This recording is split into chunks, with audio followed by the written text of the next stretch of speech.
One of my favorite ultra runners on earth is Sally McRae. I just think she is a phenomenal runner, person all around. I've loved watching her journey and ultra running through the documentaries that I've seen on YouTube. I just think the more and more that I see her train on her YouTube channel and her podcast and listening to her, I like her even more. I just think she's a grounded person. She's a someone who I think would be a great role model for all ultra runners, not just female ultra runners. You know, I'm a dad of four girls and one son, and I push them all to be tough and driven and smart and good people.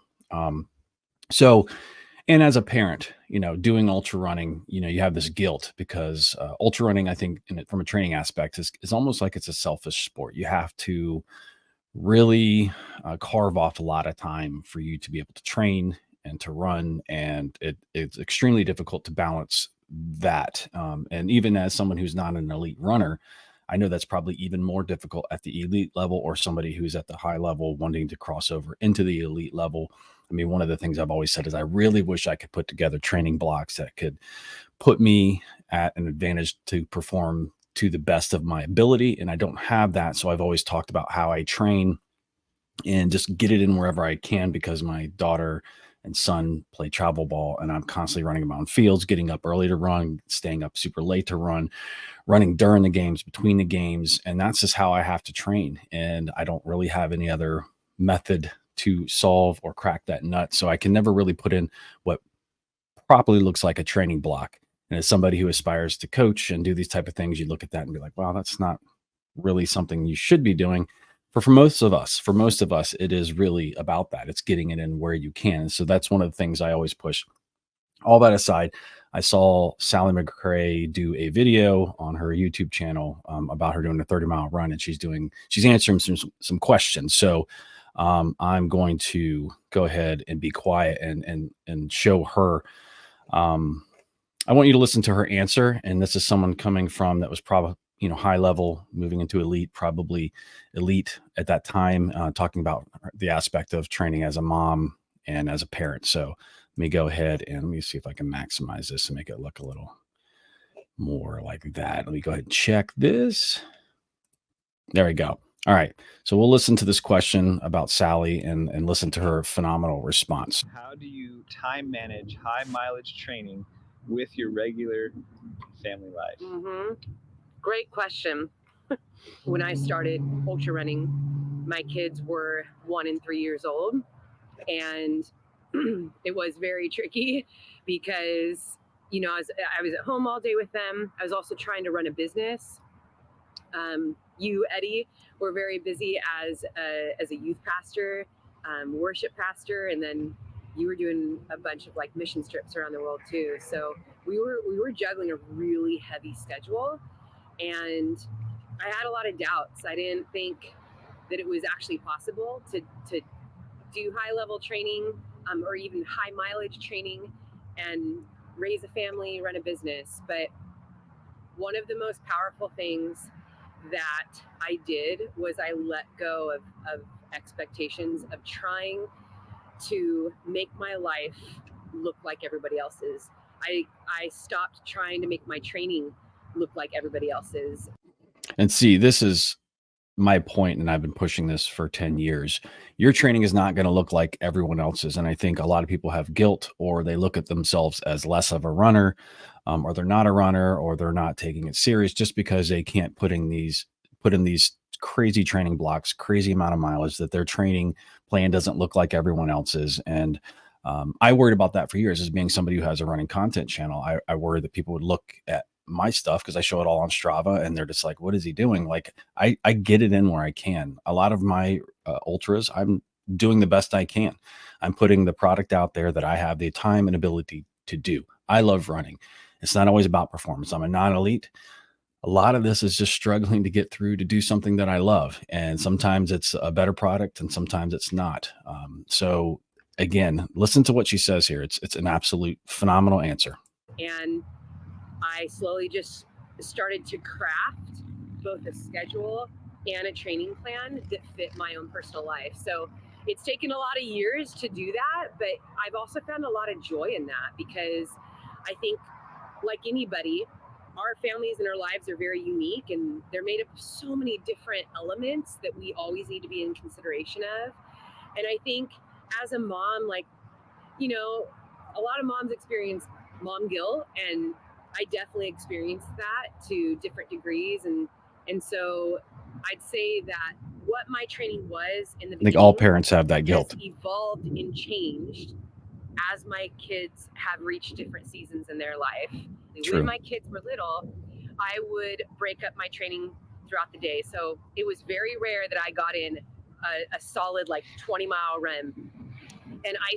And let me pause that. So this treadmill behind me, I push treadmill a lot just because it's just a tool to get in what you need to get in. And I'll have my 4-year-old down here. I've had my other kids down here that will play in the room down here next to my studio, and I can spend time with them. I can talk with them. I can put stuff on the TV and still interact with them for the hours that I'm training on here. At one point I had 2 treadmills. One blew up. This one's going to be blowing up here soon. So NordiTrack, if you're looking to have somebody make content, I'm here. Anyways, half joking, but not really. I use this treadmill as a way to do that. My kids would get on the other treadmill. My wife would get on that treadmill, and I would just get it in. Would it look like what everyone else does? No, but it was getting it in, and it met the need. Still implement this kind of training today because I am so busy. But I would do like 3 miles before the kids woke up, and then after you, Eddie, would go to work, I would put both the kids in the jogging stroller, and I'd try to get some type of running in. I use a jogging stroller all the time. Stroller isn't always like, you're not guaranteed an efficient run, but I try to get a few more miles in that way. And then I do that too. I put my daughter, I'll go on a long run. It'll be like 3 hours, and I just put her in a stroller, and I go to all the playgrounds that I can run to, and she gets to play at all of them. Is it the perfect training? No, it's a long run. I'm on time on my feet. I'm spending time with my daughter, and she just thinks it's awesome because all we're doing is running around and going to all the different playgrounds. It's just a way to crack that nut. Then when you would get home, I would usually get in another run before dinner. Between those, in the midst of all 3 of those training runs, I might have gotten in like 8 miles.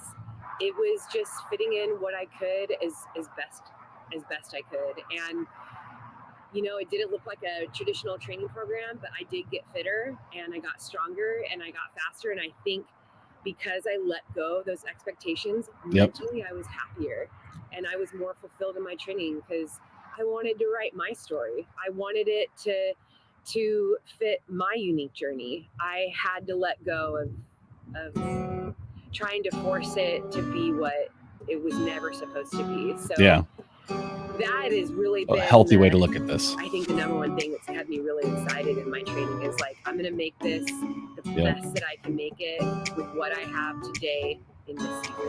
Absolutely. So this is a phenomenal discussion for people who want to get into ultra marathons. Thank you to Sally. I'm reacting to her clip. If you want to go to her channel, she's Sally McRae on YouTube. This is videos called 30-Mile Run, answering your most asked questions. It's a fantastic site. She's a coach, a business owner, and elite ultra runner. I can't say enough about her. Please go check out her stuff. Go subscribe to her. She's got a podcast you can see on her channel right here. She gives all tips and tricks and all kinds of advice on this channel. She's got a podcast. So a great documentaries of the races she's run, the Moab 240, which is a great one. Again, this racing Tahoe, great video. So go check her out. She is phenomenal. Did I even switch this over so you could see that? Let me go back over here. So share this again. So go out to Sally's page. If you're not subscribed to her, if you're not aware of who she is, Sally McRae, here you go. She's got all her videos out here, podcast, great content. And again, she's a phenomenal person, and she deserves all of the growth and success in her business and her coaching and her channel here. So go subscribe to Sally, please. So my discussion here this morning was really about justifying not having a standardized training plan, not having it look like everyone else's. This is what I do. But again, I'm a non-elite runner. It is what I do. And I think most of you out there most of you, if not close to all of you, are in the same boat. If you don't have to be an ultra runner, it's just somebody from a training aspect at all. If you're a runner at all, you deal with all these complexities in life and time management and work and life and the things that are pulling you in all different directions. Don't feel guilt about that. There is no gatekeeper to what a runner is. There's no gatekeeper to ultra running. As long as you get in before the cutoffs, you finish a race. And if you don't finish the race, if you DNF, so what? You learn something. You're out on the trail. You're meeting people. Just enjoy running and stop putting so much pressure on yourself to feel like you have to perform at a certain level or get a certain time and things like that. I just want people to enjoy running, getting outside, moving, whether it's walk, running at any speed. It doesn't matter to me. Again, thank you all for joining in here. I just wanted to kind of show you and bring attention to Sally's discussion here. I thought that question, I haven't even finished the video. I just like that question and her answer spoke to me because it's something that I preach on this channel all the time. It's a fantastic discussion.